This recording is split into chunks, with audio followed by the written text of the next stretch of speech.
कामयाबी के दरवाजे उन्हीं के लिए खुलते हैं जो उन्हें खटखटाने की ताकत रखते हैं। जय हिंद, नमस्कार साथियों। जैसा कि आप सभी जानते हैं, हम इसमें कंप्लीट साइकोलॉजी को पढ़ रहे हैं, ठीक है। तो आज हम इसमें व्यक्तित्व यानी कि पर्सनालिटी चैप्टर को पढ़ेंगे, जो आपके एग्ज़ाम के लिए काफ़ी इंपॉर्टेंट होने वाला है, ठीक है। आप कई सारे एग्ज़ाम जैसे कि टीचिंग से related CTET, UPTET, TSSB, super TET, REET आदि जो भी एग्ज़ाम देते हैं, उन सभी में जो है ये काफ़ी आपके आने वाला है, आपके इम्पोर्टेंट है, ठीक है। तो चलिए स्टार्ट करेंगे। अच्छा, आप ये पार्ट 3 है, इसके पहले हम पार्ट 2 कंप्लीट कर चुके हैं। पार्ट 2 में हमने क्या क्या पढ़ा था, एक बार हम देख लेते हैं कौन कौन सा चैप्टर हमने पढ़ा था।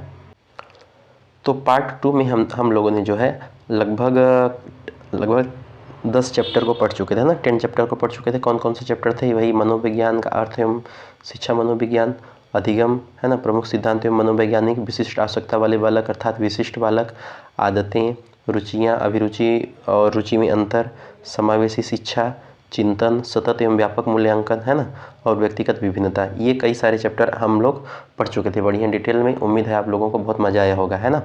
अब आज से हम जो है इसमें व्यक्तित्व को चैप्टर को पढ़ेंगे, जो लगभग बड़ा चैप्टर है, काफ़ी बड़ा चैप्टर है ना, लेकिन समझेंगे काफ़ी मज़ा आने वाला है, ठीक है। ये चीज़ आपको समझ में आएगा, बहुत बेहतरीन चैप्टर है। इसके बाद व्यक्तित्व के व्यवहार की मापन की प्रमुख विधियों को पढ़ेंगे, है ना। आत्मसंप्रत्यय यानी सेल्फ कॉन्सेप्ट, सृजनात्मकता को भी पढ़ेंगे, मानसिक स्वास्थ्य पढ़ेंगे, विद्यालय प्रभावशीलता, तर्क है ना, ये इत्यादि जैसे जो भी चैप्टर हैं लगभग इन सभी को हम पढ़ेंगे। तो चलिए स्टार्ट करते हैं। देखिए, कोई भी चीज़ अगर आप पढ़ रहे हैं तो उसको सिर्फ एक बार ना पढ़िए, 1 से 2 बार, 3 से 4 बार, जितना मल्टीपल टाइम अगर आप रिवीजन करेंगे वो आपका उतना ही स्ट्रांग होता चला जाएगा, ठीक है। तो चलिए स्टार्ट करेंगे। सबसे पहले हम बात करेंगे व्यक्तित्व, ठीक है। तो हम आपसे पिछले वीडियो में जो है, पिछले पार्ट में हम आपसे पूछे थे कि आपका व्यक्तित्व कैसा है, आपका व्यक्तित्व किस प्रकार का है। लोग पूछते हैं कि यार उसकी पर्सनालिटी बहुत अच्छी है ना, यानी उसका व्यक्तित्व कैसा है। तो आप आज इसमें समझेंगे कि आपका व्यक्तित्व कैसा है। आप खुद जज करिए कि मेरा व्यक्तित्व किस प्रकार का है। हम इसमें व्यक्तित्व के कई प्रकार बताएंगे और आप ये समझेंगे कि आपका व्यक्तित्व कैसा है। और इस वीडियो के माध्यम से आपने जो आपके घर में मेंबर हैं उनके भी बारे में, उनका व्यक्तित्व के बारे में भी आपको बहुत कुछ समझ बनेगी, है ना। तो चलिए स्टार्ट करेंगे। आपके आस पड़ोस के भी जो लोग हैं उनके बारे में भी आपकी समझ विकसित होगी कि हाँ, ये इस प्रकार का व्यक्तित्व रखने वाला व्यक्ति है, ठीक है। तो चलिए स्टार्ट करते हैं। हालांकि ये एग्ज़ाम की दृष्टि से लिए काफ़ी इंपॉर्टेंट है और आपके जीवन में भी ना। तो चलिए स्टार्ट करें। देखिए, सबसे पहला क्वेश्चन आ जाता है कि अगर पूछ ही लेगा कि जो पर्सनालिटी शब्द है, ये पर्सनालिटी शब्द की उत्पत्ति किस भाषा से हुई, तो ये भाषा हुई लैटिन भाषा से, ठीक है। लैटिन भाषा से हुई। किस शब्द से हुई? पर्सोना भाषा से। किससे? पर्सोना से, ठीक है। उसको क्या बोलते हैं? पर्सोना बोल दीजिए, या फिर मुखौटा बोल दीजिए, या फिर मास्क बोल दीजिए, ठीक है। तो व्यक्तित्व जो है, यानी कि जो व्यक्तित्व शब्द है, यह लैटिन भाषा से आया है, ठीक है। लैटिन भाषा से आया है। कौन सी शब्द से हुई है? पर्सोना शब्द से। कौन से शब्द से उत्पत्ति हुई? पर्सोना। पर्सोना का मतलब क्या होता है? तो पर्सोना का मतलब होता है मुखौटा या फिर मास्क, ठीक है। तो देखिए, प्राचीन काल में किसी भी व्यक्ति को देखकर हम बाहर से जज कर सकते थे, ठीक है, कि बाहर से देखने में वो कैसा है कैसा नहीं है। लेकिन अब तो जज नहीं कर सकते। बाहर से व्यक्ति दिखने में तो अच्छा लग रहा है, लेकिन उसके मन में क्या चल रहा है ना, आंतरिक रूप से वह कैसा है, ये तो जज नहीं कर सकते।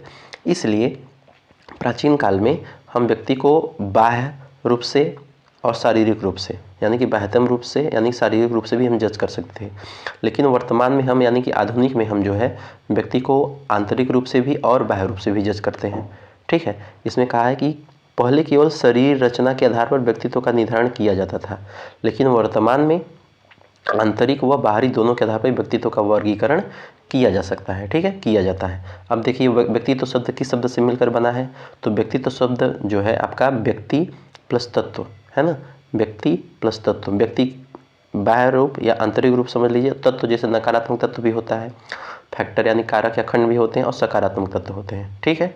आगे देखते हैं कुछ परिभाषा, व्यक्तित्व की कुछ परिभाषाएं। देखिए, तो व्यक्तित्व के संबंध में कुछ प्रमुख परिभाषाएं हैं जो आपके सीधे एकदम एग्जाम में पूछा जाता है, ठीक है। सीधा एग्जाम में पूछ लिया जाता है कि जेपी गिलफोर्ड का जो है व्यक्तित्व के बारे में कहना क्या है, ठीक है। जेपी गिलफोर्ड का व्यक्तित्व के बारे में कहना क्या है? तो जेपी गिलफोर्ड कहते हैं कि व्यक्तित्व व्यक्ति के गुणों का समन्वित रूप है। क्या कहते हैं? जेपी गिलफोर्ड बोलते हैं कि व्यक्तित्व व्यक्ति के गुणों का समन्वित रूप है। ठीक है, यहाँ पे ट्रिक दिया है, याद कर लीजिए। ठीक है, विलियम वुडवर्थ क्या कहते हैं? विलियम वुडवर्थ कहते हैं कि व्यक्तित्व व्यक्ति के व्यवहार की समग्र विशेषता है। देखिए इसमें वो आया है, यहाँ वो आया है, यहाँ वो आया है, तो इसमें भी एक ट्रिक है, नॉर्मल मेरी ट्रिक है, तो यहाँ से आप समझ सकते हैं। ठीक है, तो व्यक्तित्व व्यक्ति के व्यवहार की समग्र विशेषता है। ठीक है, व्यक्तित्व जो है व्यक्ति के व्यवहार की समग्र विशेषता, ये किसका कहना है? तो ये कहना है विलियम वुडवर्थ का। किसका कहना है? विलियम वुडवर्थ का। वैलेंटाइन का क्या कहना है? वैलेंटाइन कहते हैं कि व्यक्तित्व व्यक्ति की जन्मजात एवं अर्जित प्रवृत्तियों का योग है। वैलेंटाइन क्या कहते हैं? वैलेंटाइन कहते हैं कि जो व्यक्तित्व है यह व्यक्ति की जन्मजात एवं अर्जित प्रवृत्तियों का क्या है? अर्जित प्रवृत्तियों का योग है। कौन बोलते हैं? व्यक्तित्व, वैलेंटाइन बोलते हैं। ठीक है, वैलेंटाइन तो समझ ही होंगे, वैलेंटाइन बहुत प्रमुख मनोवैज्ञानिक है, इनको तो जानते ही होंगे। अगला है डेसिल। डेसिल क्या कहते हैं? तो डेसिल कहते हैं कि व्यक्तित्व व्यक्ति के संगठित व्यवहार का संपूर्ण चित्र है। ठीक है, डेसिल। ठीक है, तो व्यक्तित्व जो है व्यक्ति के संगठित व्यवहार का संपूर्ण चित्र है। ठीक है, तो ये फिगर आएगा इसमें, तो डेसिल मतलब भी थोड़ा चित्र आ जाता है। ठीक है, तो स से संगठित या संपूर्ण, एक ट्रिक है, ट्रिक तरीके से आप याद कर सकते हैं। एक महत्वपूर्ण परिभाषा आता है जो आपके लगभग सीटेट यूपीटेट में भी आ चुका है। ठीक है, और शायद रीट में भी आया हुआ है। ठीक है, प्रश्न, अगर ये प्रश्न है आपका आलपोर्ट का। किसका है? आलपोर्ट का, मोस्ट इंपॉर्टेंट है। ठीक है, तो उन्होंने एक पहले परिभाषा ही नहीं थी, बाद में उस परिभाषा में संशोधन किया था। क्या परिभाषा है? उन्होंने 1956 में एक परिभाषा दिए थे कि व्यक्तित्व व्यक्ति के अंदर उन मनोदैहिक गुणों का एक गत्यात्मक संगठन है जो वातावरण के साथ एक अनूठा समायोजन स्थापित करता है। व्यक्तित्व व्यक्ति के अंदर उन मनोदैहिक गुणों का एक गत्यात्मक संगठन है जो वातावरण के साथ एक अनूठा समायोजन स्थापित करता है, यानी मनोदैहिक, समझ रहे हैं। बाद में 1961 में उन्होंने जो है क्या किया, उन्होंने परिभाषाओं में जो उन्होंने एक परिभाषा दिया था, देखिए 1956 में दिए थे, फिर बाद में 1961 में अपने परिभाषा में संशोधन कर दिया। क्या संशोधन कर दिया? कि ये जो वातावरण के साथ अनूठा है ना, जी वातावरण के साथ अनूठा, इस शब्द को हटाकर क्या कर दिया गया? विशिष्ट व्यवहार का विचार कर दिया गया। ठीक है, तो वर्तमान में क्या उनका डिफिनीशन हो गया कि व्यक्तित्व व्यक्ति के अंदर उन मनोदैहिक गुणों का एक गत्यात्मक संगठन है जो विशिष्ट व्यवहार का विचार समायोजन स्थापित करता है। ठीक है, तो ये आलपोर्ट का है, मोस्ट इंपॉर्टेंट है, आप देख ही सकते हैं, है ना, तो इसको याद रखिएगा। चलिए आगे बढ़ते हैं। अब हम बात करेंगे व्यक्तित्व के प्रमुख सिद्धांत की। तो व्यक्तित्व के प्रमुख सिद्धांत क्या क्या हैं और कौन दिए थे? ठीक है, तो हम प्रमुख सिद्धांतों को पढ़ेंगे। चलिए देखते हैं। तो सबसे इम्पोर्टेंट है व्यक्ति के प्रमुख सिद्धांत कौन दिए, किसने दिया, है ना। तो देखिए सबसे पहला सिद्धांत दिए मनोविश्लेषण का सिद्धांत। मनोविश्लेषण का सिद्धांत किसने दिया? तो मनोविश्लेषण का सिद्धांत दिए सिगमंड फ्रायड ने। किसने दिए? Sigmund Freud. मनोविश्लेषण का सिद्धांत एकदम याद कर लीजिए, है ना, ये तो याद हो ही होगा अगर आप सीटेट यूपीटेट दिए होंगे। दूसरा सिद्धांत आ जाता है आपका सामाजिक दृष्टिकोण से सिद्धांत व्यक्तित्व का। ठीक है, ये किसने दिया? तो ये दिए आपके कार्ल जुंग। किसने दिए? कार्ल जुंग ने या कार्ल युंग ने दी। ठीक है, ये इसमें जो है इन्होंने अंतर्मुखी, बहिर्मुखी, उभयमुखी व्यक्तित्व के 3 प्रकार भी बतलाए थे। ठीक है, अगला सिद्धांत आ जाता है शरीर की रचना के आधार पर सिद्धांत। तो शरीर की रचना का आधार पर सिद्धांत जो है, इसमें जो है आपका मतलब आपका शरीर का जो रचना है किस प्रकार का है, आयताकार है, लंबाकार है, कैसा है, तो उस आधार पर व्यक्तित्व के प्रकार बताए, सेल्डन ने बताए और क्रिस्मर या फिर क्रिचमर कहिए, उन्होंने बताया। ठीक है, बहुत बढ़िया। अब नेक्स्ट सिद्धांत आ जाता है चौथा, मांग या आवश्यकता का सिद्धांत। ये मांग या आवश्यकता का सिद्धांत। ठीक है, तो मांग या आवश्यकता का सिद्धांत किसने दिया? तो मांग आवश्यकता का सिद्धांत अब्राहम मैस्लो ने दिया। किसने दिया? अब्राहम मैस्लो ने दिया। उन्होंने जो है कुल 5 प्रकार की मांग बताई। शायद हम आपको अब्राहम मैस्लो का सिद्धांत स्टार्टिंग में बता चुके थे कि व्यक्ति को पहले रोटी कपड़ा चाहिए, फिर मकान चाहिए होता है, फिर सम्मान चाहिए होता है समाज में, है ना, फिर आत्मसिद्धि वगैरह होती है। तो ये मांग या आवश्यकता का सिद्धांत होता है। ठीक है, अगला देखिए मूल्य एवं दृष्टिकोण के आधार पर सिद्धांत। ये किसने बताया? तो ये बताया आपके स्प्रेंगर ने। किसने बताया? स्प्रेंगर ने। फिर एक आ जाता है सील गुणों का सिद्धांत। सील गुणों का सिद्धांत किसने बताया? तो सील गुणों का सिद्धांत बताया आपके आलपोर्ट एवं कैटल ने। सील गुणों का सिद्धांत किसने बताया? आलपोर्ट एवं कैटल ने। ठीक है, तो याद रखिएगा। और एक सिद्धांत और आ जाता है आपका मांग का सिद्धांत। तो मांग का सिद्धांत किसने बताया? हेनरी एम मोर्रे ने। हेनरी एम मोर्रे ने मांग का सिद्धांत बताया। इन्होंने कुल 40 मांगी बताई। ये याद रखने वाली चीज़ है। देखिए जो मानवतावादी सिद्धांत था, यानी कि मांग या आवश्यकता का सिद्धांत था, इसमें अब्राहम मैस्लो ने कुल 5 मांगी बताई। ठीक है, ये यहाँ याद कर लीजिए। और एक और याद कर लीजिए, जो हेनरी मोर्रे हैं, इन्होंने जो है कुल 40 मांगी बताई। ये किससे रिलेटेड सिद्धांत है? ये व्यक्तित्व से रिलेटेड सिद्धांत है। ठीक है, तो हम अब बाकायदा एक बार ये करके सबको डिटेल में पढ़ेंगे। ठीक है, तो सबसे पहले आ जाता है मनोविश्लेषण सिद्धांत। ठीक है भाई साहब, ये एक अगर आप पीजी वगैरह करेंगे तो ये प्रमुख एक चैप्टर ही आ जाता है उसमें। ठीक है, तो इसको हम थोड़ा सा देख लेते हैं कि देखिए मनोविश्लेषण सिद्धांत। तो मनोविश्लेषण सिद्धांत जो होता है, ये किसने दिया? सबसे पहले प्रश्न आ जाएगा, तो ये दिए थे आपके सिगमंड फ्रायड ने। किन्होंने दिया? सिगमंड फ्रायड ने दिया। ये कहाँ के रहने वाले थे? ये रहने वाले थे वियना, ऑस्ट्रिया के। कहाँ के रहने वाले थे? वियना, ऑस्ट्रिया के रहने वाले थे। ठीक है, देखिए व्यक्तित्व का प्रथम व्यापक सिद्धांत अगर किसी को बोला जाता है तो इसी को बोला जाता है। ठीक है, व्यक्तित्व का प्रथम व्यापक सिद्धांत किसको बोला जाता है?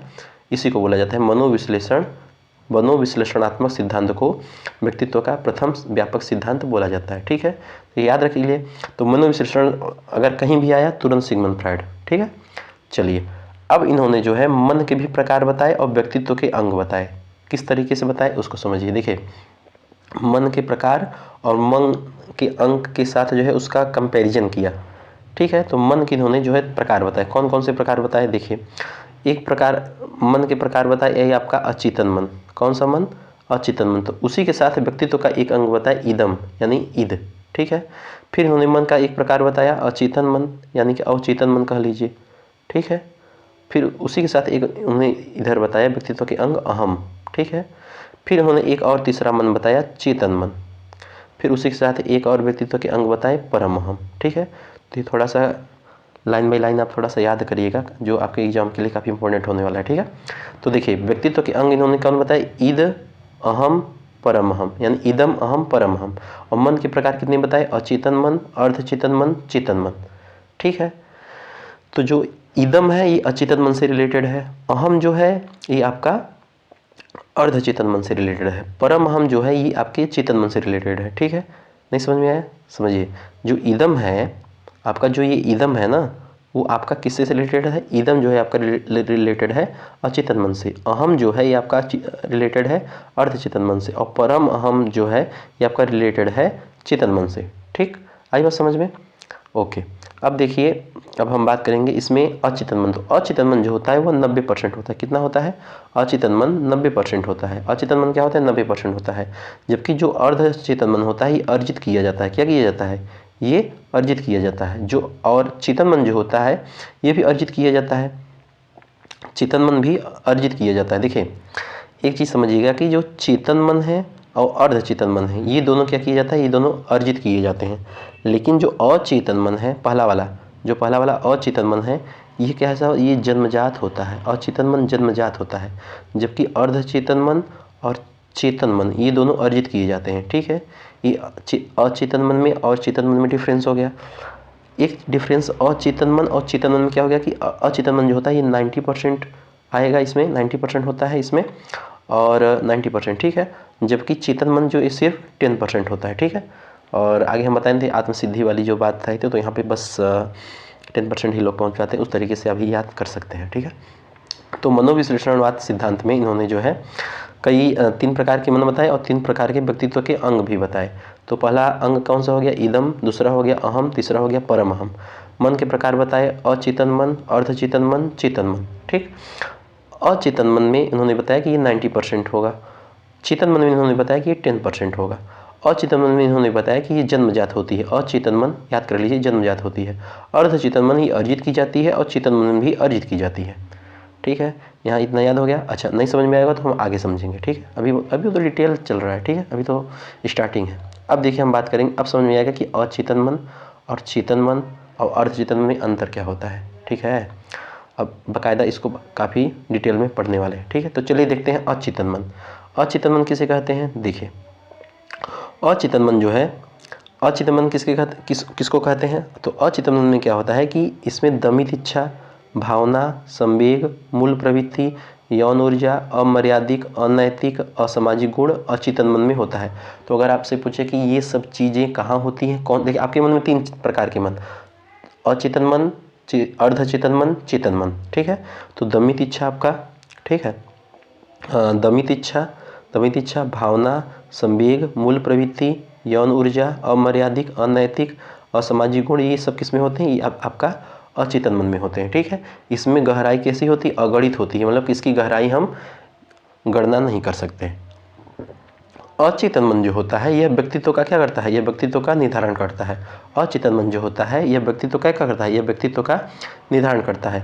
और यह मूल प्रवृत्ति को यौन ऊर्जा बल देती है। मूल प्रवृत्ति कौन बल देती है, यौन ऊर्जा बल देती है, जिसे लिबिडो कहा गया, जिसे लिबिडो कहा। यौन ऊर्जा को क्या कहा गया, लिबिडो कहा। किसने कहा, सिगमंड फ्रायड ने ये शब्द नाम दिया है ना, सिगमंड फ्रायड ने नाम दिया। ओके, आगे देखिए, लिबिडो की 5 मनोलैंगिक अवस्थाएं होती हैं। भाई साहब आप समझेंगे यार ये प्रश्न कहाँ पूछा जाएगा, आपके एग्जाम में आएगा, सुपर टेट DSSB, है ना। तो हम आपको बता दे रहे हैं, इसलिए बार बार याद दिला रहे हैं कि आप ये ना सोचिए कि यार ये पता नहीं कहाँ आएगा, ठीक है। तो लिबिडो की 5 मनोलैंगिक अवस्थाएं, लिबिडो की 5 मनोलैंगिक अवस्थाएं कौन कौन सी है, इसको देखिए। तो लिबिडो की 5 मनोलैंगिक अवस्थाएं हैं। पहला है आपका, पहला कौन सा है, मुखावस्था, दूसरा है गुदावस्था, तीसरा है शैशवावस्था, चौथा है अव्यक्तावस्था, पांचवा है जनेंद्रिय अवस्था, ठीक है। तो पहला कौन सा हो गया, पहला हो गया आपका मुखावस्था, दूसरा हो गया आपका गुदावस्था, तीसरा हो गया शैशनावस्था, चौथा हो गया अव्यक्तावस्था, पांचवा हो गया जनेंद्रिय अवस्था। तो मुखावस्था जो होता है ये किस वर्ष से किस वर्ष के बीच में रहता है, तो मुखावस्था, तो मुखावस्था आपका हो जाएगा 0 से 1 वर्ष, 0 से 1 वर्ष, ठीक है। गुदावस्था कब से कब बीच रहेगा, तो गुदावस्था रहेगा आपका 1 से 3 वर्ष, 1 से 3 वर्ष। शैशवावस्था कब से कब तक रहेगा, शैशना, तो ये आपका 3 से 6 वर्ष। और अव्यक्तावस्था ये 6 से 12 वर्ष। जनेंद्रित अवस्था ये आपका 13 से 18 वर्ष, ठीक है। तो याद रखने वाली चीज़ होगी। ओके, तो लिबिडो की 5 मनोलैंगिक अवस्थाएं कौन कौन सी हैं बताइए फटाफट। पहला हो गया आपका मुखावस्था, दूसरा हो गया गुदावस्था, तीसरा हो गया शैशनावस्था, ठीक है, शैशनावस्था, चौथा हो गया अव्यक्तावस्था, पांचवा हो गया जनेंद्रित अवस्था। ये अवस्था कौन कौन सी है और इसका वर्ष कितना है, तो आपका इसका आ जाएगा, पहला मुखावस्था आपका 0 से 1 वर्ष, गुदावस्था आपका 1 से 2 वर्ष, ठीक है, और शैशनावस्था 3 से 6 वर्ष, अव्यक्तावस्था 6 से 12 वर्ष, ठीक है, और जनेंद्रित अवस्था ये आपका 13 से 18 वर्ष। ओके, बहुत बढ़िया। अब देखिए, अगर हम बात करें कि जो मुखावस्था होता है इसका यौन ऊर्जा का केंद्र कहाँ रहता है, इसमें यौन ऊर्जा का केंद्र रहेगा, कहाँ केंद्र रहेगा, इसमें यौन ऊर्जा का केंद्र रहेगा मुख। इसमें यौन ऊर्जा का केंद्र कहाँ रहेगा, इसमें यौन ऊर्जा का केंद्र रहेगा मुख, ठीक है। जबकि गुदावस्था में यौन ऊर्जा का केंद्र कहाँ रहेगा, तो ये गुदावस्था में यौन ऊर्जा का केंद्र रहेगा मल मूत्र के मार्ग में, कहाँ रहेगा, मल मूत्र के मार्ग में। शैशनावस्था में यौन ऊर्जा का केंद्र कहाँ रहेगा, तो यौन ऊर्जा इसमें शैशनावस्था में यौन ऊर्जा सक्रिय रहेगा। अव्यक्तावस्था में यौन ऊर्जा निष्क्रिय रहेगा, ठीक है, 6 से 12 में। फिर इसके बाद जनेंद्रित अवस्था में जनन अंगों में यौन ऊर्जा स्थापित हो जाएगा, ठीक है, जनन अंगों में यौन ऊर्जा क्या हो जाएगा, स्थापित हो जाएगा, ठीक है। तो याद रख लीजिए, ये काफ़ी इंपॉर्टेंट है, इसको समझिएगा। तो लिबिडो की 5 मनोलैंगिक अवस्थाएं हैं, कौन कौन सी अवस्थाएं एक बार हम फिर से देख लेते हैं, इसलिए बोल रहे हैं कि ये आएगा पेपर में, आज नहीं तो कल पढ़ना पड़ेगा ही, है ना। तो इसलिए अभी ध्यान दीजिए। पहला है मुखावस्था, दूसरा है गुदावस्था, तीसरा है शैशनावस्था, चौथा है अव्यक्तावस्था, पांचवा है जनेंद्रित अवस्था। मुखावस्था में यौन ऊर्जा का केंद्र मुख, गुदावस्था में मलमूत्र के मार्ग में, शैशनावस्था में यौन ऊर्जा सक्रिय होता है, अव्यक्तावस्था में निष्क्रिय होता है, ठीक है, इसमें यानी सक्रिय नहीं होता है। जनेंद्रित अवस्था में यहाँ पे जनन अंगों में स्थापित हो जाता है। ओके, बहुत बढ़िया। अब चलिए आगे बढ़ते हैं। अब हम बात करेंगे शरीर की रचना के आधार पर व्यक्तित्व के सिद्धांत। अब देखिए किसका शरीर कैसा है उसके आधार पर हम व्यक्तित्व के सिद्धांत की हम बात करेंगे, ठीक है। तो शरीर की रचना के आधार पर व्यक्तित्व का सिद्धांत 2 मनोवैज्ञानिकों ने दिया, जिनको हम बोलेंगे शेल्डन और क्रिस्मर, ठीक है। तो शेल्डन और क्रिस्मर ने शरीर की रचना के आधार पर जो है मनोवैज्ञानिकों के शरीर की रचना के आधार पर व्यक्तित्व का इन्होंने सिद्धांत दिया, ठीक है। कौन, शेल्डन और क्रिस्मर ने, ठीक है। तो चलिए देखते हैं शेल्डन का कहना क्या है और क्रिस्मर का कहना क्या है। देखिए, तो शेल्डन और क्रिस्मर, देखिए अब आप समझिए कि देखिए शेल्डन ने जो है कितने प्रकार के बताए, आप थोड़ा देखिए पढ़ रहेंगे। शेल्डन ने गोलाकार बताया, आयताकार बताया, लंबाकार बताया, ठीक है। जबकि क्रिस्मर ने क्रिस्काय बताया, पुष्टकाय बताया और स्थूलकाय टाइप का बताया। तो अब शेल्डन ने ये बताया, देखिए अब समझिए ध्यान से कि आपके अगल बगल में कौन कैसा है, आप थोड़ा सा प्रयास करिए समझने का। इन्होंने व्यक्तित्व के सिद्धांत के आधार पर इन्होंने ये बताया कि जिनका भी शरीर गोलाकार का होता है, ठीक है, जिनका भी शरीर गोलाकार का अगर होता है तो वो कैसे होते हैं, तो वो हंसमुख होते हैं, वो परंपरावादी होते हैं, वो भोजन प्रिय होते हैं, वो शौकीन मिजाजी होते हैं। शिल्डन ने क्या बताया, शिल्डन ने ये बताया कि जिनका शरीर गोलाकार होता है, ठीक है, जिनका शरीर गोलाकार होता है वे कैसे होते हैं, तो वे होते हैं हंसमुख होते हैं, परंपरावादी होते हैं, भोजन प्रिय होते हैं, शौकीन मिजाजी होते हैं, ठीक है। फिर शिल्डन ने दूसरा एक प्रकार बताया, उन्होंने बताया कि जिसका शरीर, यानी कि जिसका शरीर अगर आपका आयताकार है, ठीक है, जिसका शरीर आयताकार है तो वे कैसे होते हैं, तो जिसका शरीर आयताकार होता है वे कैसे होते हैं, तो वे होते हैं आपके, वो होते हैं रोमांच प्रिय, हष्टपुष्ट, क्रोधी। आप समझिए कौन क्रोधी है, कौन रोमांच प्रिय है, तो जिनका शरीर आयताकार है। इसके बाद जो है एक और प्रकार बताए रचनाकार। तो रचनाकार प्रकार कौन बताए, तो उन्होंने ये बताया कि जिसका शरीर लंबाकार होता है, कैसा होता है, एकदम लंबाकार ठीक है, लंबाकार होता है, तो वे कैसे होते हैं, तो वे जल्दी थकने वाले होते हैं, वे आलस्यपूर्ण होते हैं, वे एकांत प्रिय होते हैं। तो ये शरीर के आधार पे जो है, मतलब कि शारीरिक संरचना के आधार पे उन्होंने व्यक्तित्व के प्रकार बताए। दूसरे एक आते हैं जो आपके क्रेस्मर हैं। तो क्रेस्मर ने क्या बताया, क्रेस्मर ने ये बताया कि जिनका मतलब क्रेस्मर 3 प्रकार बताए, एक कृष्णकाय बताए, एक पुष्टकाय और सुडौलकाय बताए और स्थूलकाय प्रकार बताए, ठीक है, बहुत बढ़िया। अब आगे देखते हैं हम शील गुणों का सिद्धांत, सबसे इंपॉर्टेंट।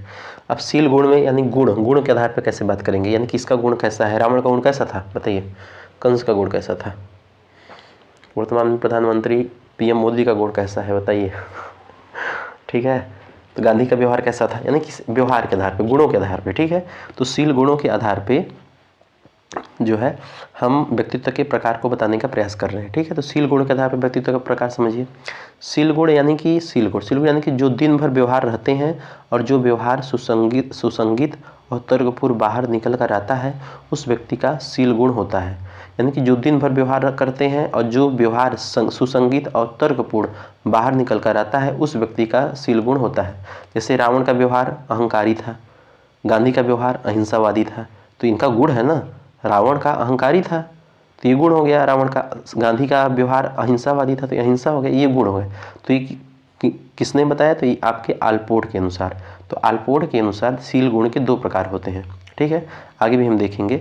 तो आलपोर्ट के आधार पे शील गुण के 2 प्रकार होते हैं, कौन कौन से, एक हो गया आपका सामान्य शील गुण, दूसरा हो गया आपका विशिष्ट शील गुण। पहला हो गया सामान्य शील गुण, दूसरा हो गया विशिष्ट शील गुण, ठीक है। तो देखिए शील गुण का सबसे प्रमुख सिद्धांत दिया था, शील गुण का सबसे पहले सिद्धांत किसने दिया था, आलपोर्ट ने। शील गुण का सबसे पहले सिद्धांत किसने दिया था, आलपोर्ट ने। लेकिन शील गुण का दूसरा सिद्धांत किसने दिया था, तो दूसरा सिद्धांत दिया था कैटल ने, ये याद रखिएगा, ठीक है, ये नॉर्मल क्वेश्चन है। आगे देखते हैं आलपोर्ट। अब देखिए जो उन्होंने बताया कि सामान्य शील गुण और विशिष्ट शील गुण में अंतर क्या होता है, इसको समझिए। देखिए तो बाकी आगे हम कैटल को भी पढ़ेंगे। तो आलपोर्ट ने जो है सामान्य शील गुण और विशिष्ट शील गुण को बताते हैं, क्या कहते हैं समझिए ध्यान से। इन्होंने जो सामान्य शील गुण के बारे में बताया और विशिष्ट शील गुण के बारे में क्या बताया समझिए। तो उन्होंने ये बताया कि जो सामान्य शील गुण होते हैं वे सभी व्यक्तियों में क्या होते हैं, वे सभी व्यक्तियों में समाज के सभी बड़े समूहों में पाए जाते हैं। यानी कि जैसे नॉर्मली जो है प्रशंसा किसी करना, सम्मान, सहयोग, ये सब। विशिष्ट शील गुण होते हैं, विशिष्ट यानी किसी विशिष्ट गुण में पाए जाते हैं। इनमें 3 प्रकार के होते हैं। कौन कौन से विशिष्ट में 3 प्रकार के गुण होते हैं, कौन कौन से, देखिए पहला हो गया आपका प्रमुख शील गुण, दूसरा हो गया आपका केंद्रीय शील गुण, तीसरा हो गया गौण शील गुण। इसमें क्या मतलब है, तो इसका मतलब यह है कि प्रमुख शील गुण में होता है, इसमें प्रत्येक व्यवहार में दिखाई देते हैं, कोई भी चीज़ प्रत्येक व्यवहार में दिखाई। जैसे महात्मा गांधी में क्या व्यवहार है, अहिंसा का। रावण में क्या व्यवहार है, अहंकार का। कंस में क्या व्यवहार है, अहंकार का। कर्ण में क्या व्यवहार है, दानवीरता का, ठीक है। तो ये प्रमुख शील गुण है, ठीक है, उसका प्रमुख शील गुण। दूसरा है आपका केंद्रीय शील गुण। तो केंद्रीय शील गुण में उन्होंने क्या बताया कि केंद्रीय शील गुण में जो कभी कभी दिखाई दे, क्या, जो कभी कभी दिखाई दे, ठीक है। तो यानी कि जो कभी कभी दिखाई दे वो केंद्रीय शील गुण में आएगा। जैसे आपका साहस, कभी कभी साहस दिखेगा, है ना, बलिदान, त्याग, ये केंद्रीय शील गुण में आ जाएगा। गौण शील गुण में क्या है, गौण शील गुण में जो होता है, ये शील गुण जो होते हैं कैसे होते हैं, ये शील गुण जो है आपका छिपे रहते हैं, ये शील गुण जो है छिपे रहते हैं। जैसे आपका प्रेम, मतलब दिखेगा नहीं, मतलब है अंदर से, दया, क्रोध, ठीक है, वात्सल्य, ये सब जो है आपका शील गुण छिपे रहेंगे। ठीक है, बहुत बढ़िया। तो ये शील गुण जो है आपका छिपे रहेंगे, प्रेम, दया, क्रोध, वात्सल्य। तो ये आपके आलपोर्ट ने जो है सामान्य शील गुण और विशिष्ट शील गुण के बारे में बताया। अब आगे देखते हैं कैटल। कैटल क्या कहते हैं? कैटल ने भी शील गुण के 2 प्रकार बताए। कैटल देखिए, आपके यहाँ बताया ना शील गुणों के बारे में 2 लोग बताए, एक आलपोर्ट, दूसरा कैटल। पहला मतलब पहले कौन बताए? तो आलपोर्ट ने बताया। दूसरा कब बताया? तो ये कैटल ने बताया। ठीक है, तो कैटल क्या बताते हैं? कैटल ये बताते हैं, कैटल ने शील गुण के 2 प्रकार बताते हैं। पहला गुण इन्होंने बताया स्रोतशील गुण, दूसरा बताया सतहीशील गुण। ठीक है, इन्होंने जो है शील गुणों के लिए एक मापनी बनाई जिसको 16 pH बोलते हैं। ठीक है, ये याद रख लीजिए, इंपॉर्टेंट है। ठीक है, तो इन्होंने शील गुणों के लिए एक मापनी बनाई जिसको 16 pH बोलते हैं। pH यानी कि पर्सनालिटी फैक्टर। ठीक है, 16 व्यक्ति कारक कह लीजिए या फिर 16 पर्सनालिटी फैक्टर बोल लीजिए। ठीक है, स्रोतशील गुण यानी कि इन्होंने क्या बताया? स्रोतशील गुण में इन्होंने ये बताया कि किसी भी चीज़ का स्रोत हो। स्रोत यानी कि समझिए कि यानी कि अहिंसा जैसे शील गुण, ये स्रोतशील गुण है। स्रोत मतलब अहिंसा, लोग उससे व्यवहारिक रूप में लाए। और सतही शील यानी कि सतह पे आए। ठीक है, जैसे इसमें भी आ जाएगा आपका जैसे सहयोग की भावना, सम्मान, है ना, मित्रता और सत्य, ये सब सतही शील गुण में आ जाएगा। ठीक है, जैसे एक एग्जाम्पल समझिए, सतही गुण और स्रोतशील गुण में क्या अंतर है।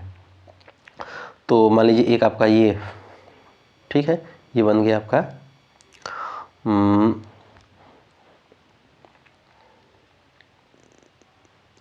वृत्त। ठीक है, तो कोई भी चीज़ अगर सेंटर पे है, मान लीजिए सेंटर पे, तो यहाँ पे यानी कि वो स्रोत है, और जो सतह पे आया यानी कि यहाँ बाहर पे आई तो सतह पे आ जाएगा। तो स्रोत में अगर आपका शील गुण अहिंसा टाइप का है, अहिंसा शील गुण है, तो ये गुण बाहर आएगा। ठीक है, अहिंसा अगर आपके अंदर है तो ये गुण बाहर आएगा। तो अहिंसा बनेगा कैसे? तो बनेगा सम्मान से, मित्रता से, सत्य से, सहयोग से, मजबूत से, प्रतिष्ठा से। यानी ये जो सतह पे निकल के आ रहा है, यानी कि जो लोग कहते हैं ना कि यार कोई भी काम जैसे प्रधानमंत्री कर रहे हैं तो वो सतह पे यानी जमीनी स्तर पे आना चाहिए, तो ये स्तर पे आना बात है। और जो सेंटर में हो रहा है तो इसको बोल देंगे स्रोत। उम्मीद है समझ गए होंगे। आगे देखते हैं, सामाजिक दृष्टिकोण के आधार पर व्यक्तित्व के सिद्धांत। तो सामाजिक दृष्टिकोण के आधार पर व्यक्तित्व के सिद्धांत क्या है? इसमें इन्होंने कौन बताया? कार्ल युंग ने। किन्होंने बताया? कार्ल युंग ने। ये फ्रायड के शिष्य थे। ठीक है, तो इन्होंने व्यक्तित्व के 3 प्रकार बताए। अब देखिए सबसे इंपॉर्टेंट, आप कहेंगे हाँ अभी आया लाइन पे। तो व्यक्तित्व के 3 प्रकार बताए। एक प्रकार बताए अंतर्मुखी, दूसरा बहिर्मुखी और तीसरा उभयमुखी। ठीक है, तो इसको देख लेते हैं। अंतर्मुखी वाले कैसे व्यक्ति होते हैं भाई साहब? ठीक है, तो व्यक्तित्व के इन्होंने कितने प्रकार बताए? 3 प्रकार बताए। पहला कौन सा है? पहला अंतर्मुखी, दूसरा बहिर्मुखी, तीसरा है उभयमुखी। ठीक है, तो इसको देखते हैं कि अंतर्मुखी कौन होते हैं और कैसे होते हैं। अंतर्मुखी के बारे में समझेंगे। ठीक है, तो अंतर्मुखी जो होते हैं, यानी कि जो अंतर्मुखी होते हैं ये कैसे होते हैं? तो अंतर्मुखी जो होते हैं ये एकांत प्रिय होते हैं, ये संकोची होते हैं, ये आत्मचिंतक होते हैं, ये अध्ययनशील होते हैं और ये लज्जाशील होते हैं। ठीक है, तो अंतर्मुखी जो होते हैं ये संकोची होते हैं, ये आत्मचिंतक होते हैं, ये अध्ययनशील होते हैं, ये लज्जाशील होते हैं। और आगे चल के ये क्या बनते हैं? गणितज्ञ बनते हैं, वैज्ञानिक बनते हैं और दार्शनिक बनते हैं। ठीक है, आगे बात करेंगे हम बहिर्मुखी व्यक्तित्व की। तो बहिर्मुखी व्यक्तित्व जो होते हैं यानी कि कोई भी चीज़ वाचाली होते हैं ना, ये अधिक क्या होते हैं? ये वाचाली होते हैं। ये कैसे? ये क्या करते हैं? ये निडर होते हैं, साहसी होते हैं, समाज सेवी होते हैं, लोकप्रिय होते हैं, आशावादी होते हैं और व्यवहार कुशल होते हैं। ये आगे चल के क्या बनते हैं? तो ये आगे चल के भाई साहब समझ लीजिए, भाई बहिर्मुखी है ना, तो नेता बनेंगे, छात्र नेता बनेंगे, सरपंच बनेंगे, वकील बनेंगे, क्रांतिकारी बनेंगे, व्यापारी बनेंगे, आंदोलनकारी बनेंगे। अब आप समझ लीजिए कि आपके अगल बगल वाले कैसे हैं? बहिर्मुखी, अंतर्मुखी, उभयमुखी हैं, कैसे हैं? आगे हम बात करेंगे उभयमुखी। आप कैसे हैं? उभयमुखी हैं कि उभयमुखी है ना कि अंतर्मुखी जिसमें और उभयमुखी दोनों होते हैं। ठीक है, ये उभयमुखी में आ जाएगा। अब हम बात करेंगे नेक्स्ट सिद्धांत की, मूल्य दृष्टिकोण के आधार पर सिद्धांत। मूल्य दृष्टिकोण के आधार पर सिद्धांत की हम बात करेंगे। ठीक है, तो मूल्य दृष्टिकोण के आधार पर सिद्धांत कौन से है इसको देखिए। ये किसने दिया था? तो ये दिए थे आपके स्प्रेंगर ने। कौन दिए थे? स्प्रेंगर ने। ठीक है, ये स्प्रेंगर ने थे। इन्होंने स्प्रेंगर ने व्यक्तित्व के 6 प्रकार बताए। स्प्रेंगर ने व्यक्तित्व के कितने प्रकार बताए? 6 प्रकार बताए। ठीक है, पहला जो है सैद्धांतिक व्यक्तित्व। ठीक है, पहला सैद्धांतिक, दूसरा आर्थिक व्यक्तित्व, तीसरा सामाजिक व्यक्तित्व, चौथा है राजनीतिक व्यक्तित्व, पांचवा है धार्मिक व्यक्तित्व, छठवां है कलात्मक व्यक्तित्व। तो ये भाई साहब जो जिसका व्यक्तित्व जैसा है उसको उस आधार पर बताया। तो सैद्धांतिक व्यक्तित्व क्या होता है? सैद्धांतिक व्यक्तित्व उन्होंने बताया कि यानी कि ये सिद्धांत के अनुसार कार्य करते हैं, जो व्यक्ति जिसका सिद्धांतवादी है। जैसे सिद्धांतवादी जो होते हैं विद्वानों को ये अधिक पसंद करते हैं। ठीक है, इसमें ये यानी कि जैसे सिद्धांत है भाई साहब, हम इतने टाइम फिक्स तो फिक्स, सिद्धांतवादी। आर्थिक व्यक्तित्व कैसे होते हैं? ये व्यक्तित्व हमेशा धन समृद्धि के लिए क्रियाशील रहते हैं। दूसरा सामाजिक व्यक्तित्व, ये समाज के लिए क्रियाशील रहते हैं, ठीक है। राजनीतिक व्यक्तित्व यानी कि हमेशा राजनीति के लिए क्रियाशील रहते हैं, ठीक है। धार्मिक व्यक्तित्व क्या होता है? धार्मिक व्यक्तित्व वाले व्यक्ति कैसे होते हैं? ये धर्म की संप्रदाय के अनुसार कार्य करते हैं। कलात्मक व्यक्तित्व यानी कि कला सौंदर्य के पुजारी होते हैं, जैसे चित्रकार, साहित्यकार, कवि। आप कैसे हैं बता दीजिए कमेंट में। बात करेंगे मांग या आवश्यकता का सिद्धांत। तो मांग या आवश्यकता सिद्धांत सबसे इंपॉर्टेंट आ गया, ठीक है। मांग या आवश्यकता का सिद्धांत ये किन्होंने दिया था? इसको किसने दिया था? तो इसको अब्राहम मैस्लो ने दिया था, ठीक है। तो इन्होंने व्यक्तित्व की कुल 5 मांगे बताई। कौन कौन सी मांग? एक बार फिर से देखिए। तो उन्होंने कोई भी व्यक्ति है उसको सबसे पहले क्या चाहिए? शारीरिक मांगे, सुरक्षा, शारीरिक मांग, रोटी कपड़ा मकान, ये नहीं चाहिए। फिर उसके बाद उनको चाहिए सुरक्षा की मांग। रोटी कपड़ा मकान हो गया तो सुरक्षा चाहिए होता है कि हाँ सेफ रहें। सेफ यानी कि मकान, घर, ये सब चाहिए। अब मकान घर बन गया तो उनको क्या चाहिए? समाज, यानी कि समाज में लोग उनको जाने। समाज में लोग जान लिए तो फिर उनको क्या करेंगे? समाज में उनको लोग सम्मान दे। सम्मान मिल गया तो बस समझ लीजिए कि आत्मसिद्धि, ठीक है। इसको बोलेंगे प्राणभूति की मांग। इसमें सिर्फ 5% लोग ही जुड़ पाते हैं, ठीक है। बहुत बढ़िया। तो ये व्यक्तित्व की कुल 5 मांगे बताई। किन्होंने बताया? अब्राहम मैस्लो ने बताया। आगे हम बात करेंगे व्यक्तित्व मापन की विधियाँ। तो व्यक्तित्व मापन की विधियाँ भी देख लीजिए कौन कौन सी होती हैं। एक आत्मनिष्ठ विधि, दूसरा वस्तुनिष्ठ विधि, तीसरा प्रक्षेपीय विधि, ठीक है। तो देखिए यहाँ से आपका कॉन्सेप्ट क्लियर हो रहा है। ये नहीं कि हम कुछ भी पढ़ रहे हैं, ये कॉन्सेप्ट दिमाग में बन रहा है ना कि हाँ व्यक्तित्व मापन की ये विधियाँ होती हैं, ये सिद्धांत होते हैं, ऐसे ऐसे लोग होते हैं, ठीक है। चलिए अब बात करेंगे 3 विधियों की, जिसको बोलेंगे आत्मनिष्ठ विधि, वस्तुनिष्ठ विधि और प्रक्षेपीय विधि। आत्मनिष्ठ विधि, वस्तुनिष्ठ विधि और प्रक्षेपीय विधि, ठीक है। तो इसको देखते हैं। इसमें क्या होता है कि आत्मनिष्ठ विधि में क्या होता है? एक समय में केवल एक ही व्यक्ति का मापन होता है, व्यक्तित्व का मापन होता है। वस्तुनिष्ठ विधि में क्या होता है? एक समय में 2 या 2 से अधिक व्यक्तित्व का मापन होता है। प्रक्षेपीय विधि में क्या होता है कि अचेतन मन को अप्रत्यक्ष तरीके से जानने की विधि होती है, यानी कि प्रक्षेपीय सबसे इंपॉर्टेंट विधि ये है, ठीक है।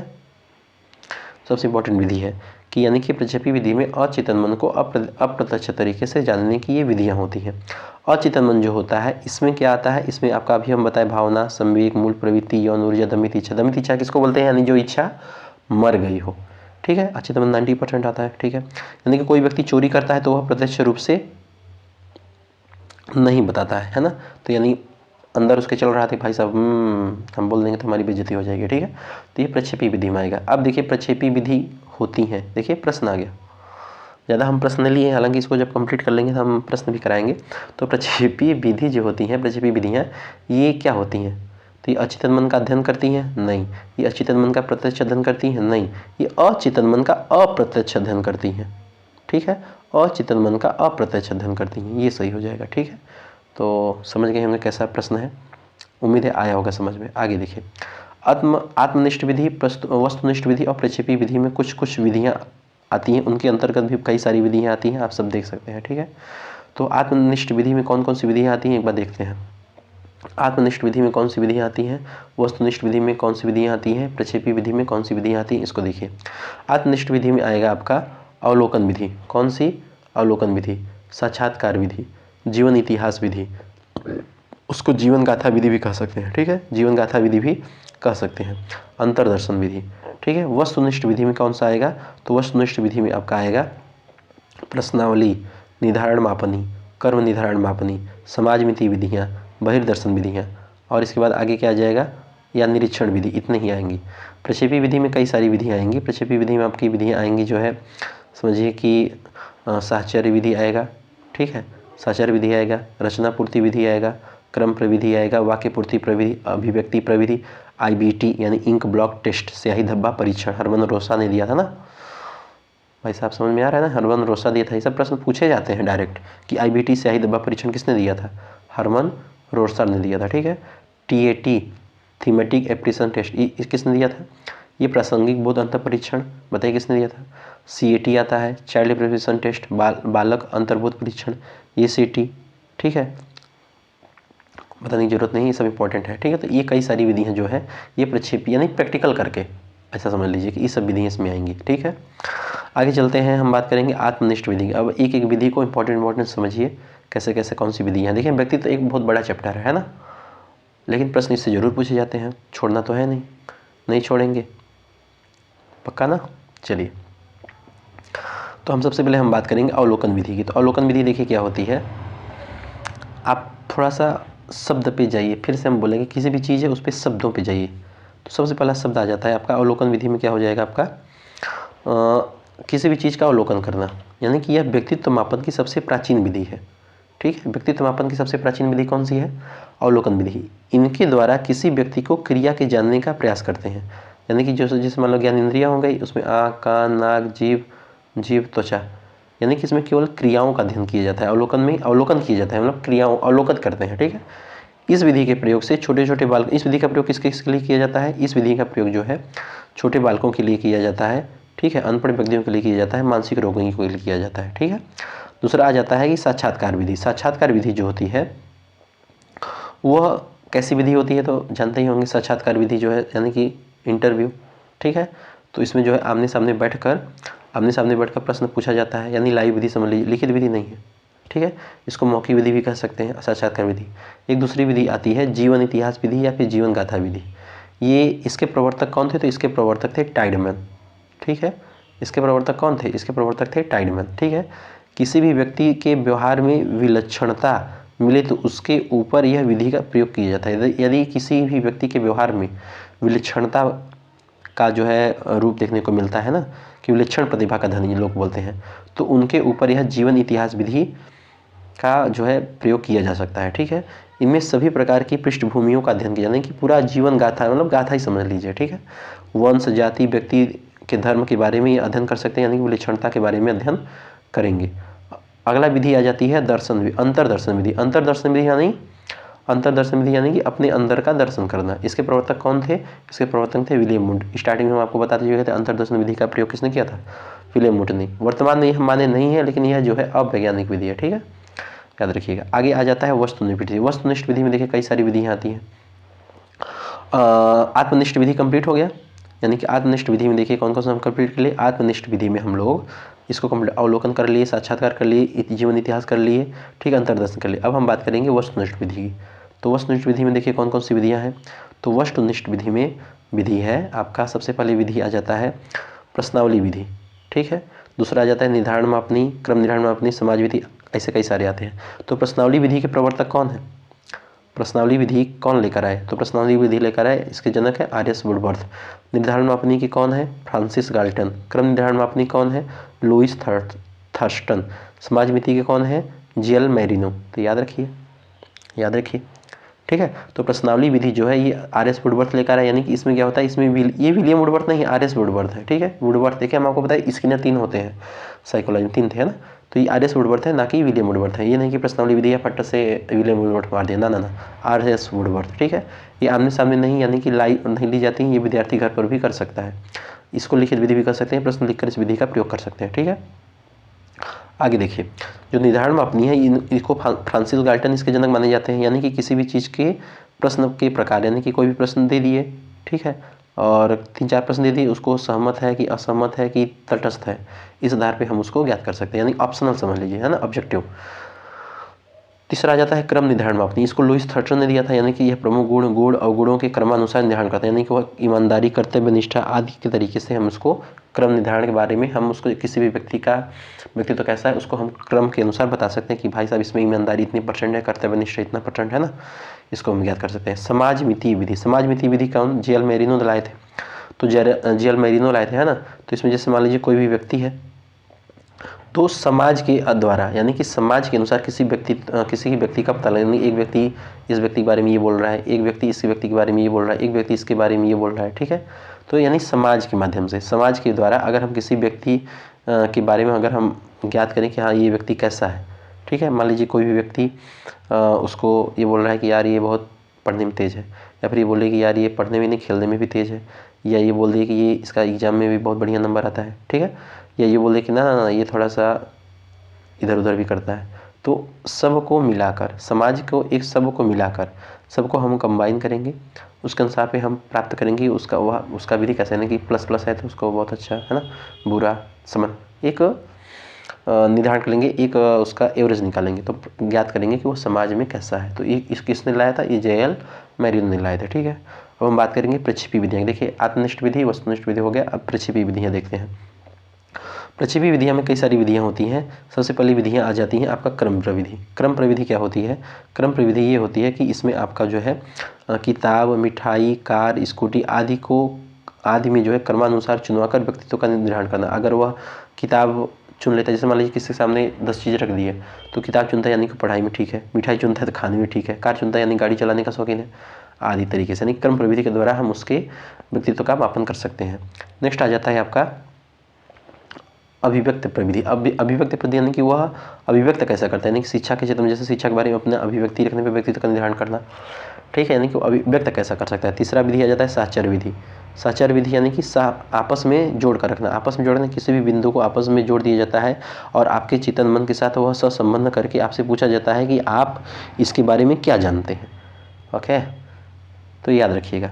अगला विधि आ जाता है रचना पूर्ति विधि। रचना पूर्ति विधि में क्या होता है कि इसको रचना के आधार पर वर्गीकरण किया जाता है। रचना पूर्ति विधि में वाक्य पूर्ति विधि में क्या होता है कि किसी अधूरी चित्र को पूर्ण बनाना, यानी कि ऐसा कर दी उसको यहाँ से यहाँ बना दी तो वाक्य पूर्ति विधि आ जाएगा। ठीक है, अब एक इम्पॉर्टेंट चैप्टर विधि आ जाती है, परीक्षण विधि आ जाती है, जिसको बोलते हैं IBT, इंक ब्लॉक टेस्ट। ये प्रश्न पूछा जाता है। ठीक है, ink block test. Ink block test क्या होता है कि इसके प्रवर्तक कौन थे? इसके प्रवर्तक थे हरमन रोसा। कब लाए थे? ये लाए थे आपका 1921 में। कहाँ के निवासी थे? स्विट्जरलैंड के निवासी थे। ठीक है, इन्होंने जो है इसमें जो है सभी बालकों के अध्ययन के लिए ये लाए इंक ब्लॉक टेस्ट। ठीक है, इसमें जो है कुल कितने कार्ड होते हैं? इसमें कुल 10 कार्ड होते हैं। ठीक है, इसमें जो है 2 कार्ड होते हैं, एक काला सफ़ेद, फिर 5 होते हैं जैसे लाल सफ़ेद लाल ऐसा करके, फिर 3 मतलब ऐसे 5 3 8 2 10 बहुरंगी होते हैं, 3 बहुरंगी होते हैं। ठीक है, तो इसके आधार पे हम जो है इंक ब्लॉक टेस्ट के आधार पे हम मतलब ज्ञात करते हैं कि किसी का व्यक्तित्व कैसा है। ये जैसे प्रयोग यहाँ पे हो गया।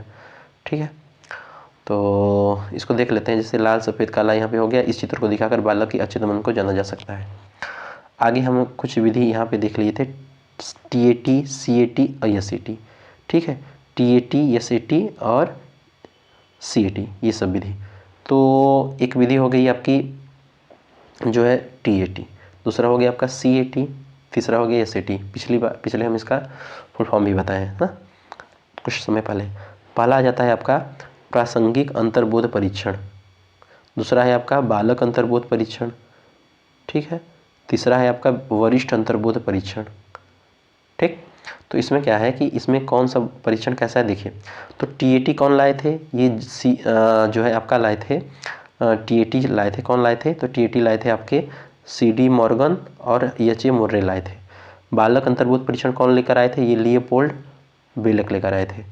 और SAT यानी कि वरिष्ठ अंतर्बोध परीक्षण कौन लेकर आए थे? ये भी लियोपोल्ड बेलक लेकर आए थे। ठीक है, तो याद रखने वाली चीज़ हो गई। आगे हम देखते हैं कि कौन से कार्ड। तो TAT में कितने कार्ड होते हैं? तो TAT में टोटल 31 कार्ड होते हैं, यानी कि 30 रंगीन होते हैं, एक सादा होता है।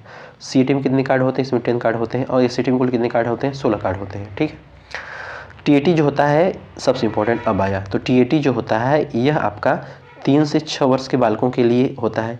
TAT जो होता है 3 से 6 वर्ष के बालकों के लिए किया जाता है। CAT जो होता है यानी कि बालक अंतर्बोध परीक्षण, ये 10 वर्ष या उससे अधिक बालकों के लिए किए जाते हैं, 50 वर्ष से कम। और SAT जो होता है 50 वर्ष से अधिक बालकों के लिए किया जाता है। ठीक है, तो ये याद रखने वाली चीज़ हो गई। इसका स्क्रीनशॉट लेकर आप याद कर सकते हैं। आगे देखिए, हम महत्वपूर्ण प्रश्नोत्तरी भी कुछ हम देख सकते हैं। देखिए पर्सनालिटी इंपॉर्टेंट, थोड़ा प्रश्न तेजी से चलेंगे क्योंकि थ्योरी हमको कॉन्सेप्ट पहले क्लियर करना है। ठीक है, तो पर्सनालिटी जो है शब्द किस भाषा का मूल शब्द है? तो ये अंग्रेजी का है। ठीक है, पर्सोना से आया हुआ है। पर्सोना लैटिन भाषा का शब्द है।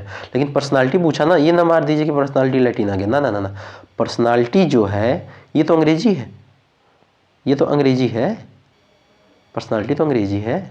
लेकिन शब्द अगर उसका पूछे तो पर्सोना ये लैटिन है। यही गड़बड़ करते हैं बच्चे। अगर पूछे लगे पर्सनालिटी किस भाषा का मूल शब्द है तो फट से मार देंगे लैटिन। ओह, गड़बड़ आ जाएगा, लैटिन नहीं होगा, वो पर्सोना लैटिन है ना कि पर्सनालिटी। पर्सनालिटी तो इंग्लिश है। ठीक है, तो इसका आंसर लैटिन नहीं होगा, इंग्लिश होगा। आगे देखिए, अब ये पूछा यहाँ पे पर्सोना शब्द का अर्थ क्या होता है? तो पर्सोना शब्द का अर्थ होता है आपका मुखौटा या मास्क। ठीक है, निम्नलिखित में से जो है शारीरिक रचना के आधार पर व्यक्तित्व के प्रकार बताए हैं। कौन बताए हैं? तो शारीरिक रचना के आधार पर क्रेस्मर बताए हैं, एक और बताएं क्रेस्मर और सेल्डन भी बताएं, दोनों लोग बताएं। ठीक है, बहुत बढ़िया। आगे देखिए, निम्नलिखित में से किस व्यक्तित्व को अंतर्मुखी और बहिर्मुखी कहा जाता है? तो उसको किसने बांटा, तो कार्ल यूंग ने बांटा। ठीक है, उन्होंने दो प्रकार के बताया, एक अंतर्मुखी, दूसरा बहिर्मुखी। इन्होंने एक शिष्य उभयमुखी बताया, इनके शिष्यों ने एक उभयमुखी बता दिया, कार्ल यूंग ने दो ही बताए थे, है ना। ठीक है, अब आगे हम देखते हैं व्यापारी, खिलाड़ी, राजनेता, अभिनेता, यह किस प्रकार के व्यक्तित्व में प्रारूप होते हैं, तो ये आपका बहिर्मुखी होते हैं, है ना। वैज्ञानिक, दार्शनिक, कवि, कलाकार किस व्यक्तित्व में प्रारूप में आते हैं, तो ये भाई साहब अंतर्मुखी में आते हैं। विद्यालय में बालक का व्यक्तित्व पर सबसे अधिक प्रभाव किसका पड़ता है, तो क्रिया समूह। ठीक है, जो खेलते हैं, करके सीखना, अंतर क्रिया, इसमें अध्यापक मंडली तीनों आ जाते हैं। तो विद्यालय में बालक का व्यक्तित्व का जो है सबसे अधिक प्रभाव क्रीड़ा समूह पे पड़ता है। आगे देखिए, व्यक्तित्व का सही यानी कि स्याही धब्बा परीक्षण, व्यक्तित्व का स्याही धब्बा परीक्षण IBT किसकी देन है, तो हरमन रूसा की। कब दिए थे, 1901 में। कितने कार्ड होते हैं, 10 कार्ड होते हैं। स्प्रेंगर ने व्यक्तित्व परीक्षण के में कितने भागों में बांटा है, तो 6 भागों में बांटा है। ठीक है, मूल दृष्टि के आधार पर। मनोविश्लेषण के जन्मदाता कौन है, तो मनोविश्लेषणवाद के जन्मदाता हैं आपके सिगमंड फ्रायड। कौन है, सिगमंड फ्रायड। कहाँ के रहने वाले हैं, ये वियना, ऑस्ट्रिया के। व्यक्तित्व को प्रभावित करने वाला प्रमुख घटक कौन है, वातावरण है। ठीक है, ये सब नहीं है, ये तो सेकेंडरी घटक में आ जाएगा। प्रमुख कारण कौन है, 99% वातावरण, वंशानुक्रम 1% बाकी फिर अन्य। ठीक है, अंतर्मुखी व्यक्तित्व की विशेषताएं क्या है, तो अंतर्मुखी व्यक्तित्व की विशेषताएं होती हैं संदेही, संकालु, एकांतप्रिय रहने वाले। आत्मकेंद्रित व्यक्ति का व्यक्तित्व कैसा होता है, ये अंतर्मुखी होता है। ठीक है, आगे देखिए, फ्रायड ने सबसे अधिक बल किस मूल प्रवृत्ति पर दिया था, तो एक काम की प्रवृत्ति पर दिया था। मूल प्रवृत्ति को मनोलैंगिक अवस्था की मान सकते, इसमें लिबिडो, कामोद, यौन ऊर्जा की बात की। लिबिडो कितनी बताई, ये आप बताइए। ठीक है, कितनी अवस्था में लिबिडो की कितनी अवस्था बताई, ये आप बताइए। अभी हम ऊपर बताएं, यह करो यह ना करो कौन कहता है, इदम कहता है, अहम कहता है, परम अहम कहता है, कौन कहता है। देखिए, ये व्यक्तित्व के अंग बताए थे, कौन बताए थे, आप ये बताइए। भाई साहब अब बता चुके हैं तो बताना तो जरूरी है ना, अगर ध्यान से नहीं सुनेंगे तो कैसे बताएंगे। तो यह करो यह ना करो कौन कहता है, तो यह परम अहम कहता है। ठीक है, इदम कहता है यह करो। ठीक है, सुपर ईगो का कहता है कि यह करो या ना करो, यह नैतिकता पर चलता है। ठीक है, नैतिकता पर चलता है। आगे देखिए, व्यक्तित्व को प्रभावित करने वाले कारक, तो व्यक्तित्व को प्रभावित करने वाले कारक कौन है, तो वंशानुक्रम है और वातावरण दोनों है। वंशानुक्रम और वातावरण, वंशानुक्रम 1%, ठीक है, वातावरण 99%। ठीक, 99%। आगे देखिए, अचेतन मन का अध्ययन किया जाता है। अचेतन मन का अध्ययन किया जाता है तो किस पे किया जाता है, अचेतन मन का अध्ययन मनोविश्लेषण विधि के द्वारा किया जाता है अचेतन मन का। ठीक है, अप्रत्यक्ष रूप से। अवलोकन विधि में जो है व्यवहार या व्यक्तित्व का अध्ययन किया जाता है। साक्षात्कार विधि द्वारा व्यक्तित्व का अध्ययन किया जाता है। आत्मकथा विधि द्वारा व्यवहार, क्रिया, व्यक्तित्व का अध्ययन भी किया जाता है। समाज विधि विधि करने वाले से पता क्या चलता है, समाज विधि का अध्ययन करने वाले में जो है समाज का अध्ययन पता चलता है, सामाजिकता का पता चलता है। समाज विधि नाम से स्पष्ट है। आगे देखिए, फ्रायड के अनुसार मन की संरचना सही की कोटि है, तो उसका एक क्रम है, इदम, अहम, परम अहम। ठीक है, अतिहम। हिपोक्रेटस ने व्यक्तित्व का वर्गीकरण किस आधार पर किया था, हिपोक्रेटस ने उन्हें संवेग और स्वभाव पे किया था। ये इंपॉर्टेंट क्वेश्चन है। ठीक है, सामाजिकता के आधार पर कार्ल यूंग ने किया था, शरीर की बनावट के आधार पर शेल्डन ने किया था। ठीक है, ये याद रखिएगा। तो इसका आंसर ये हो जाएगा। आगे देखिए, व्यक्तित्व व्यक्ति में निहित मनोशारीरिक प्रणालियों का गतिशील संगठन है, उसके वातावरण के साथ अनोखा समायोजन निर्धारित करता है। यह परिभाषा किसने दिया था, आल्पोर्ट ने। ये बहुत बड़ा परिभाषा दिए थे, हम आपको अभी बताए हैं। ठीक है, इसको याद रखिएगा।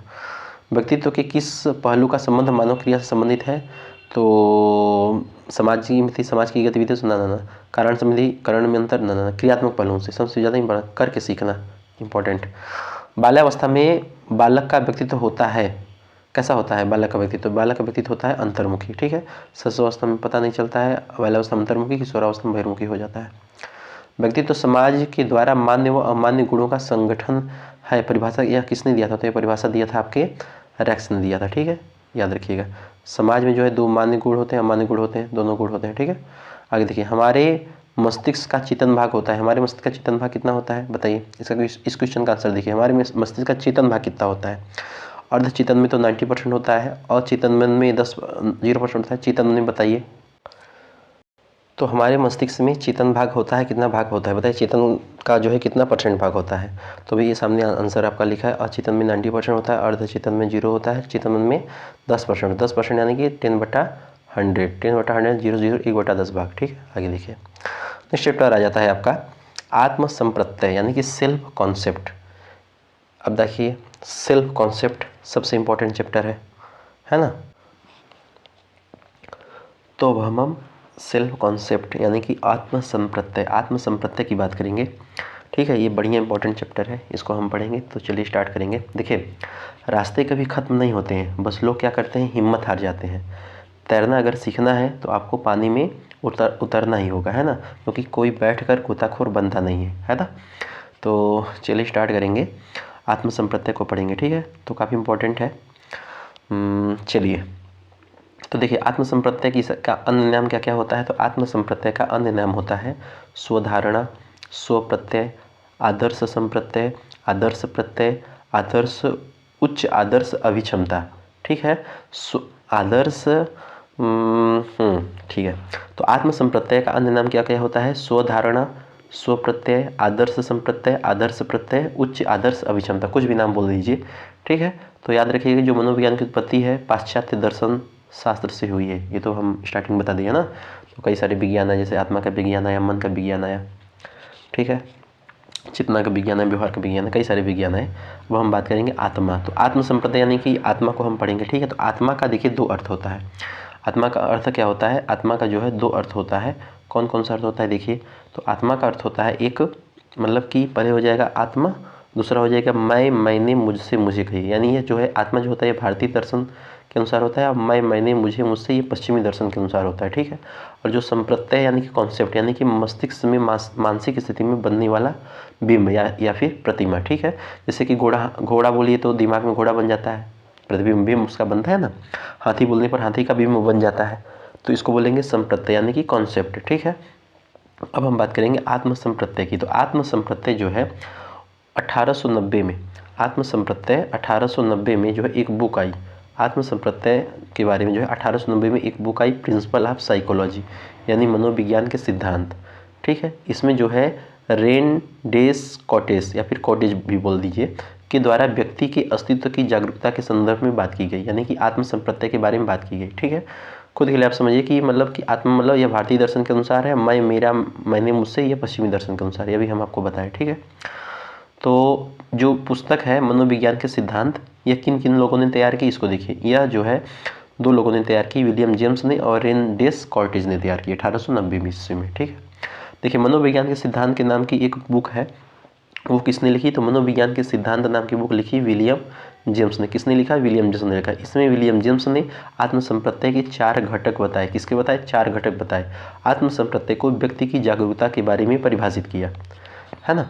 अब हम बात करेंगे आत्मसंप्रत्यय के घटक की। तो आत्मसंप्रत्यय के कई सारे घटक होते हैं, तो विलियम जेम्स के अनुसार 4 घटक होते हैं, उसको हम देखेंगे। तो आत्मसंप्रत्यय के घटक, ठीक है, तो विलियम जेम्स ने जो है 4 प्रकार के घटक बताए। विलियम जेम्स ने कितने प्रकार के घटक बताए, 4 प्रकार के घटक बताए। पहला घटक हो गया आपका भौतिक आत्मा। तो भौतिक आत्मा किसे कहेंगे, ये बताइए। भौतिक आत्मा पहला घटक हो गया भौतिक आत्मा, यानी कि इसमें व्यक्ति की भौतिक संपत्तियां तथा उपलब्धियां भी शामिल होती हैं। जैसे यह घर मेरा है, यह कार मेरा है, तो यह घर और कार क्या है, ये भौतिक है, भौतिक आत्मा है। और जो कि मेरा मेरा क्या है, ये आत्म संप्रत्यय है, यानी कि ये भौतिक संप्रत्यय है, ये आत्म संप्रत्यय है, तो ये भौतिक संप्रत्यय हो गया। ठीक है, अब हम बात करेंगे आत्म संप्रत्यय की। तो आत्म संप्रत्यय किसे कहेंगे, आत्म संप्रत्यय यानी कि आत्म संप्रत्यय नहीं, सामाजिक संप्रत्यय। सामाजिक संप्रत्यय में क्या होगी, समाज के बारे में, यह सामाजिक संबंध, समाज के बारे में संबंधों को यह दर्शाएगा, यानी सामाजिक तथा समाज के संबंधों को दर्शाएगा। जैसे कि यह मेरा बेटा है, यह मेरा शिष्य है, तो ये जो बेटा और शिष्य क्या है, ये क्या है, ये सामाजिक संबंध को दर्शा रहा है ना। तो ये सामाजिक आत्म हो गया। अगला हो गया आपका आध्यात्मिक आत्म। आध्यात्मिक आत्म क्या होता है, आध्यात्मिक आत्म कहिए चाहे उसको फिर कह दीजिए मनोवैज्ञानिक आत्म। ठीक है, आध्यात्मिक आत्म बोलिए चाहे मनोवैज्ञानिक आत्म बोलिए, इसका संबंध जो होता है मनोवैज्ञानिक संप्रत्ययों से होता है। जैसे चिंतन, सोच, विचारधारा, सूझ, संवेग, ये सब क्या होगा, ये सब जो है आपका आध्यात्मिक या फिर मनोवैज्ञानिक आत्म होते हैं ना। जैसे विचारधारा का यानी कि मैं यह कार्य और अच्छा कर देता हूँ। ठीक है, संवेग में आ जाएगा, जैसे जो घृणा है संवेग में आएगा, तो ये मैं उससे घृणा करता हूँ, ये आध्यात्मिक आत्म या फिर मनोवैज्ञानिक आत्म के अंतर्गत आएगा, है ना। अगला आ जाता है आपका शुद्ध आत्म या फिर अहम, सुपर ईगो। शुद्ध आत्म अथवा सुपर ईगो क्या होता है, शुद्ध आत्म अथवा सुपर ईगो क्या होता है, यानी कि नैतिकता एवं व्यक्ति के विचार एवं तादात्म्य संबंध बनाकर रखता है। नैतिकता व्यक्ति के विचार एवं संबंध के बारे में जो है तादात्म्य बनाकर वो रखता है। जैसे मैं, मेरा, मैंने, मुझसे, ये 4 शब्द जो होता है व्यक्ति के आत्म संप्रत्यय के बारे में बताते हैं। ठीक है, मैं, मेरा, मैं, मुझसे, आत्म संप्रत्यय, सेल्फ कॉन्सेप्ट के बारे में बताएंगे, है ना। अब संप्रत्यय के बारे में कुछ मनोवैज्ञानिक है, इन्होंने क्या बोला है, देखिए कार्ल रोजर्स प्रमुख मतलब हुए, ये जो है कार्ल रोजर्स ने बताया कि कार्ल रोजर्स ने सिगमंड फ्रायड के सुपर ईगो को यानी कि परम हम को आत्म संप्रत्यय बताया। तो अगर ये क्वेश्चन पूछ ले कि सिगमंड फ्रायड के सुपर ईगो को आत्म संप्रत्यय किसने बताया, तो कार्ल रोजर्स ने बताया, ठीक है। या फिर पूछे कि कार्ल रोजर्स ने सिगमंड फ्रायड के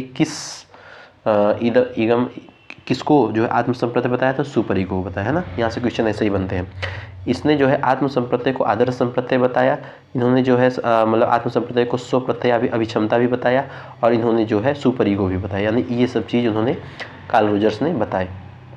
आत्म संप्रत्यय क्या होता है, आत्म संप्रत्यय जो होता है इसको सीखा जाता है, ठीक है। यह अर्जित नहीं होता है, इसको सीखा जाता है ना, सीखा जाता है, अर्थात अपने आप प्राप्त नहीं होता, अपने आप प्राप्त नहीं होगा, इसको सीखा जाएगा, ठीक है। आत्म संप्रत्यय को यह जन्म यानी कि यह वातावरण के द्वारा व्यक्ति आत्म संप्रत्यय को आत्म स्वधारणा भी बना लेता है ना, इसको ट्रेनिंग करके सीखा नहीं जा सकता, ठीक है। ऐसा भी समझ लीजिए। आत्मा को संप्रत्यय की बात यहाँ कर रहे हैं।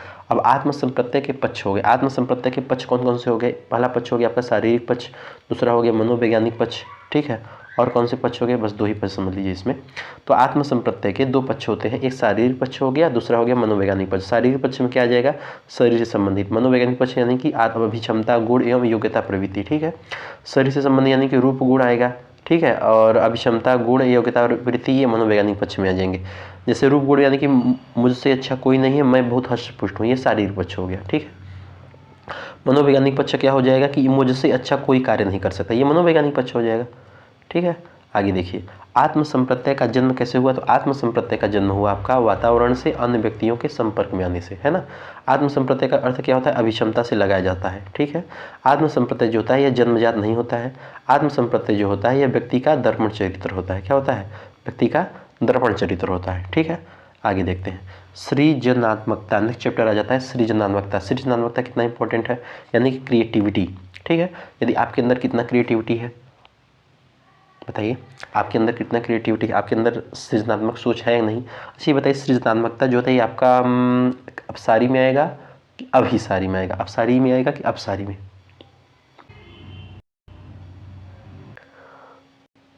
तो देखिए हम थोड़ा सा वीडियो में आगे बढ़ गए थे और वीडियो चालू नहीं हुआ और हम एक चैप्टर कंप्लीट कर दिए, है ना। तो यही होता है थोड़ा सा, अब आपको फिर से समझाना पड़ेगा।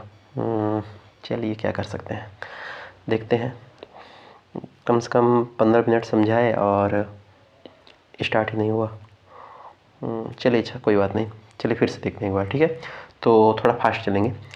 ये चैप्टर सृजनात्मक बहुत इंपॉर्टेंट चैप्टर है, हम तो कंप्लीट कर दिए 15 मिनट में, देखते हैं अब कब कंप्लीट होता है।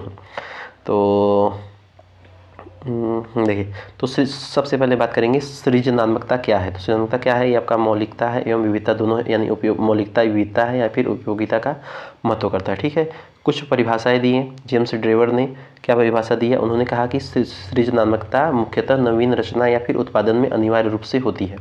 क्रो एंड क्रो क्या बोले, इन्होंने ये बोला कि सृजनात्मकता मौलिकता के परिणामों को अभिव्यक्त करने की एक मानसिक प्रक्रिया है, ठीक है। तो ये 2 परिभाषाएं हैं, इसको आप याद रखिएगा, डायरेक्ट आपके एग्जाम में पूछ लिया जाता है। आगे बात करेंगे, सृजनात्मकता का अर्थ क्या होता है। सृजनात्मकता का अर्थ होता है कि नव निर्माण करने की योग्यता, यानी कि कोई सृजन करना, यानी कि कोई भी चीज़ का सृजन करना, नया करना, है ना। तो सृजनात्मकता के कुछ प्रमुख तत्व होते हैं, कौन कौन से तत्व होते हैं, इसको देखिए। पहला आपका तत्व हो गया धारा प्रवाह, दूसरा हो गया विविधता, मौलिकता, नवीनीयता, इसके बाद हो गया आपका विस्तारण, फिर पुनः परिभाषीकरण हो गया, ठीक है। तो धारा प्रवाह किसे कहेंगे, धारा प्रवाह में क्या हो जाएगा कि यानी किसी भी समस्या का प्रश्न पर अगर आप प्रति उत्तर देते हैं कम समय में, उसको धारा प्रवाह बोलेंगे। खटाखट बोलेंगे ना धारा प्रवाह, कोई होता है कि वो धारा प्रवाह भाषण दे रहा है ना, तो ये किसी भी समस्या पर खटाखट उत्तर देंगे। विविधता, मौलिकता, नवीनता क्या होता है कि दूसरों के द्वारा दिए गए उत्तर में हम भिन्न भिन्न उत्तर देंगे, यानी कि उसमें विविधता लाएंगे, उसमें मौलिकता लाएंगे, उसमें नवीनता लाएंगे, तो उसको दिएंगे। इसको मतलब हम उत्तर देना, उसको मौलिकता विविधता बोलेंगे, है ना। विविध उत्तर देंगे, कोई उत्तर दिया है उससे अलग हट के देंगे, है ना। विस्तारण क्या कहेंगे, यानी किसी भी शब्द या विचार आदि को विस्तारण करना, यानी कि व्यापक अर्थ में उसको बताना, व्यापक में उत्तर देना, तो विस्तारण करना, तो यह विस्तारण आ जाएगा। पुनः परिभाषीकरण क्या हो जाएगा, तो पुनः परिभाषीकरण हो जाएगा आपका, यानी कि एक बार परिभाषित हो चुके वर्णन को पुनः परिभाषित करें, यानी कि जो सकारात्मक कोई भी चीज़ एक वर्ण हो चुका है उसको फिर से परिभाषीकरण करें, तो इसको बोलेंगे पुनः परिभाषीकरण। संवेदनशीलता क्या होता है, तो यानी अच्छाई, बुराई, योग्यता, कमियों से परिचित हो उसके अनुसार कार्य करना संवेदनशीलता कहलाता है। यानी कि संवेदनशीलता यानी कि किसी भी चीज़ की अच्छाई, बुराई, योग्यता, कमियों से परिचित हो तो उसके अनुसार कार्य करना संवेदनशीलता कहलाता है। ठीक है, लचीलापन क्या होता है? तो लचीलापन जो होता है यदि किसी दिए गए उत्तर में पुनः संशोधन करना हो तो वह लचीलापन होता है। अभी हम आपसे प्रश्न पूछे कि भारत कैसा देश है, मतलब भारत का संविधान कैसा है, लचीलापन है, दृढ़ है, कैसा है, बताइएगा। ठीक है, तो निम्न एक क्वेश्चन आ जाता है कि निम्नलिखित में से कौन सा सृजनात्मकता का तत्व नहीं है? मौलिकता नहीं है, विस्तारण नहीं है, पुनर्बलीकरण, नमनीयता नहीं है। कौन सा नहीं है? तो आपका पुनर्बलीकरण नहीं है ना, नहीं पूछा है। आगे देखिए, सृजनात्मकता की प्रकृति कैसी होती है? अब बात करेंगे सृजनात्मकता की प्रकृति कैसी होती है। तो सृजनात्मकता की प्रकृति जो होती है अर्जित भी होती है, जन्मजात भी होती है ना। बुद्धि का सामान्य स्तर इसमें होना आवश्यक होता है। सृजनात्मक बालकों में बुद्धि का सामान्य स्तर होना आवश्यक होता है। बात आगे हम पढ़ेंगे सृजनता के प्रमुख परीक्षण को भी पढ़ेंगे, जो काफ़ी इंपॉर्टेंट रहेंगे। ठीक है, तो सृजनशील बालक का क्या होता है कि इसमें सृजनशील बालक जरूरी नहीं कि प्रतिभाशाली बालक हो, लेकिन प्रतिभाशाली बालक जो होता है वो सृजनशील हो सकता है। ठीक है, तो याद रखिएगा कि जो सृजनशील बालक हैं ये जरूरी नहीं है कि प्रतिभाशाली बालक हो, लेकिन प्रतिभाशाली बालक जो होते हैं वो सृजनशील हो सकते हैं। इसमें देखिएगा कि जो बुद्धि और सृजनात्मकता में अंतर मतलब संबंध क्या होता है? धनात्मक संबंध होता है। शैक्षिक उपलब्धि सृजनात्मकता में क्या होता है कि नकारात्मक संबंध भी कभी कभी हो सकता है। सृजनात्मकता चिंतन कैसे होते हैं? तो सृजनात्मक चिंतन जो होता है यह अपसारी चिंतन होता है। कैसा चिंतन होता है? अपसारी चिंतन होता है। ठीक है, सृजनात्मक चिंतन जो होता है अपसारी चिंतन होता है। बात करेंगे लिंग भेद की, यानी बॉय गर्ल में, इनमें भी सामाजिक दृष्टिकोण से यानी कि सृजनात्मक दृष्टि से इसमें कोई अंतर नहीं होता है। ठीक है, आगे देखिए, रचनात्मकता, नवीनता, यानी कि नवीनता और उपयोगिता का महत्व इसमें दोनों होते हैं, यानी कि इसमें मूर्त, नवीनता में मूर्त, अमूर्त, शाब्दिक, अशाब्दिक, ये सारे आ जाएंगे। सृजनात्मकता जो होती हैं यह सार्वभौमिक होती हैं। कैसी होती हैं? सार्वभौमिक होती हैं ना। सृजनात्मकता का क्षेत्र जो है काफ़ी व्यापक होता है। ठीक है, अब बात करेंगे सृजनात्मकता के प्रमुख सिद्धांत की। तो सृजनात्मकता के प्रमुख सिद्धांत की 4 इधर हो गए और 1-2 और आगे भी है ना। तो चलिए देखते हैं।